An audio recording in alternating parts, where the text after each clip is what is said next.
Salam sejahtera tuan-tuan dan puan yang dihormati sekalian.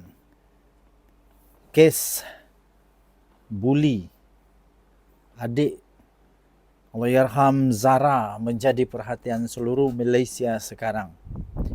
Dan sebentar tadi saya mendapat beberapa maklumat terkini yang sangat dinantikan oleh seluruh rakyat Malaysia.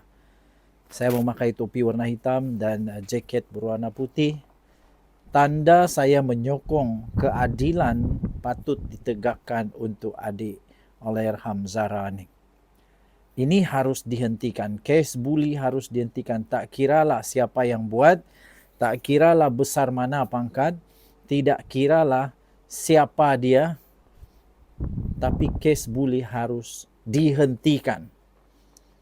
Sepatutnya kes buli dikategorikan sebagai jenayah kerana ia sangat-sangat teruk. Sebelum saya berkongsi kepada anda, tuan-tuan dan puan, keputusan yang telah diterima oleh saya ingin kongsikan satu produk nama dia Transofactor. Ini yang saya pegang sekarang, ini salah satu daripada produk 4Life Research Malaysia Sdn Bhd. 4Life adalah syarikat imun yang menghasilkan Transofactor yang paling kuat di dunia. Boleh meningkatkan sehingga 437% kekuatan imun badan. Untuk imun badan dapat melawan penyakit dan kita boleh sembuh. Ramai orang tanya, ini ubatkah? Ini bukan ubat.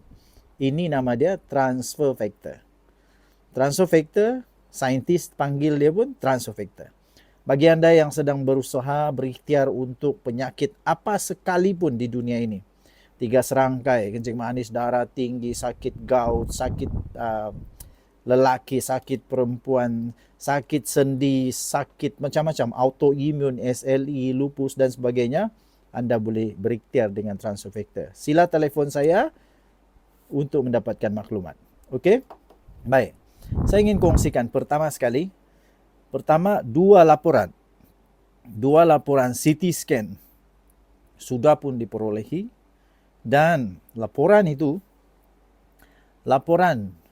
CT scan kepada adik Allahyarham Zara Zairina ini dikabarkan dihantar ke Semenanjung untuk membuat perbandingan.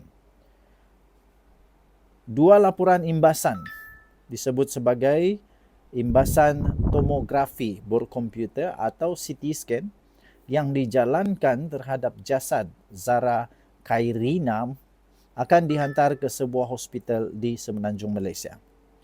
Dua laporan CT scan terhadap jasad itu sebelum dan selepas penggalian semula akan dihantar ke hospital di Semenanjung untuk perbandingan dan untuk memastikan ketelusan siasatan.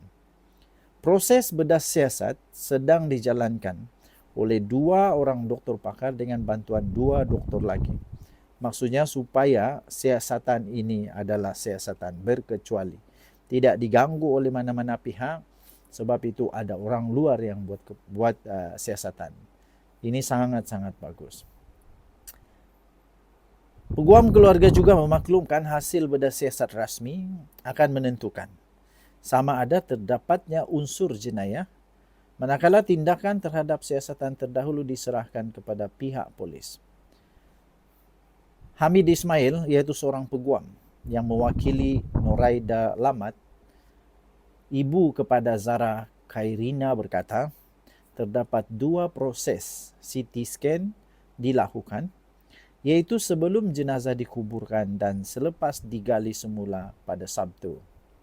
Semalam, kata beliau, CT scan telah dibuat. Jadi kedua-dua laporan ini akan dihantar untuk dibandingkan bagi memastikan ketelusan, dihantar kepada seorang pakar di Semenanjung. Katanya ketika ditemui oleh pemberita di pekarangan Jabatan Forensik Hospital Queen Elizabeth I HQE 1. Beliau memaklumkan juga proses bedah siasat sedang dijalankan ketika ini dan dilaksanakan oleh 2 orang doktor pakar dengan dibantu oleh 2 lagi doktor yang lain. Ibu Zara berada di dalam bangunan Jabatan Forensik, tetapi beliau tidak masuk ke dalam bilik. Hanya Sahlan Jufri, iaitu rakan pasukan, berada di dalam untuk menyaksikan proses tersebut, katanya. Mengulas mengenai laporan hasil bedah siasat, Hamid berkata, ahli keluarga akan dimaklumkan mengenai penemuan yang diperoleh itu. Dia berkata, yang saya dimaklumkan, Dr. J.C. Hugh, iaitu pakar patologi, akan memaklumkan kepada keluarga mengenai penemuan awal berdasarkan siasatan. Tetapi sama ada jenayah atau tidak, itu mungkin akan dinyatakan dalam laporan bedah siasat bertulis yang lebih rapi dan teliti. Hasil bedah siasat rasmi akan dikeluarkan dan mereka akan menyerahkan kepada kami. Katanya ketika ditanya jika terdapat unsur jenayah selepas proses tersebut dilakukan. Sementara itu diminta mengulas jika berlakunya kelemahan dalam siasatan sebelum ini dan sama ada ketua polis daerah akan mengambil tindakan terhadap pegawai penyiasat yang didakwa menjalankan siasatan secara pincang. Beliau berkata, itu terpulang kepada ketua polis kerana kami tidak mahu mencampuri urusan polis, katanya. Tuan-tuan dan puan-puan yang dihormati sekalian, di seluruh negara sekarang sedang giat dijalankan banyak perkumpulan untuk menyatakan solidariti kepada Allahyarham Zara. Saya juga ingin terlibat sama dalam perkumpulan ini untuk menyatakan sokongan saya kepada tidak kepada buli.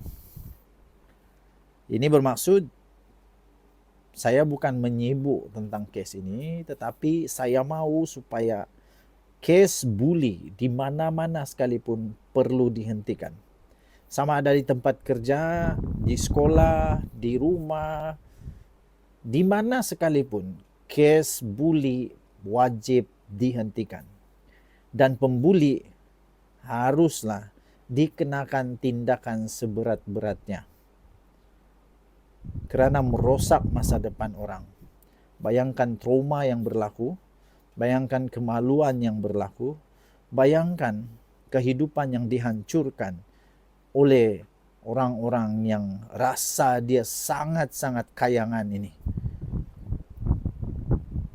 Kita doakan semoga laporan ataupun siasatan kepada kes ini akan menemui sebab sebenar kematian Allahyarham.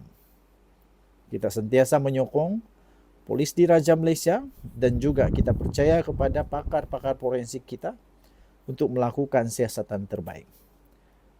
Tinggalkan komen anda, Denyut Nadi Suara Rakyat bergema di channel ini. Bye-bye.